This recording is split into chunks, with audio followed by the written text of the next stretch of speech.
Hey everyone, welcome back to the channel. Today I'm going to show you exactly how to edit audio in Canva, including adjusting volume, trimming and clipping your audio tracks, and some quick nifty Canva hacks to make your presentations sound absolutely professional. By the end of this tutorial, you'll be ready to take any project and make sure your audio lines up just the way you want it, even if you've never done this before. So let's get started. First up, open your browser and head over to Canva. If you haven't used Canva before, don't worry, it's super intuitive, and you can even follow along with a free account. Once you're in, look for that big Create a Design button, usually found in the top right corner. Give that a click. This is where things get fun because Canva lets you work on all kinds of different projects, but for editing audio today, we're going to select Presentation. Why Presentation? Well, it gives you a straightforward layout, perfect for adding visuals and audio together, and it keeps everything organized as you start adding elements. Now, Canva will prompt you to choose a template. Take a second to browse. You can go as bold or as simple as you like, but my advice is to pick one that matches the mood or tone of your project. Maybe something bright and energetic if you're making a school project, or a calmer template for a professional pitch. Remember, your template sets the stage not just visually, but also connects with the audio vibe you're about to create. With your template in place, it's time to add your audio. Over on the left sidebar, you'll see an Uploads tab, or you might see Elements. Both will let you get to audio files. Click Uploads, then hit Upload Files and choose your audio track from your computer. Drag that audio file right onto your slide.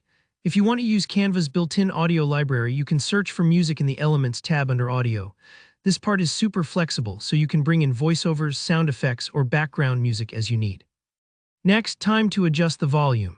This might sound straightforward, but it really makes a difference, especially if your audio feels too loud or too quiet compared to your visuals. Click on your audio track at the bottom of the canvas. You'll notice a little speaker icon or a volume slider. Play around with this until you find that sweet spot where your audio is strong but not overpowering. Think about the room your viewers will be in. You want your sound clear but not jolting. And if you're layering audio tracks, take a moment to balance them so nothing gets lost. Now let's talk about trimming the audio.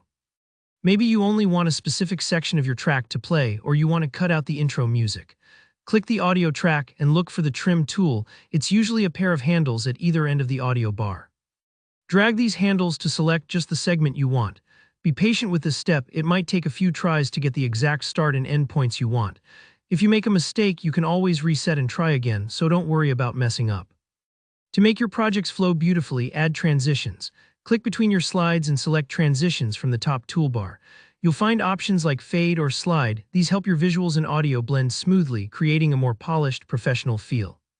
It's like editing a movie trailer. Every transition adds that little extra wow factor. Take a second to preview the transitions to make sure it feels right for your project, and that's it. You've just learned to edit audio in Canva, from adding, adjusting, trimming, to smoothing things out with transitions. Go ahead and give it a try with your own files. You'll be surprised at how easy and creative it can be. If you found this tutorial helpful, give it a thumbs up and let me know in the comments if you have questions or want to see more Canva tips and tricks. And don't forget to subscribe so you never miss a new tutorial. Thanks for watching, and I'll see you in the next one.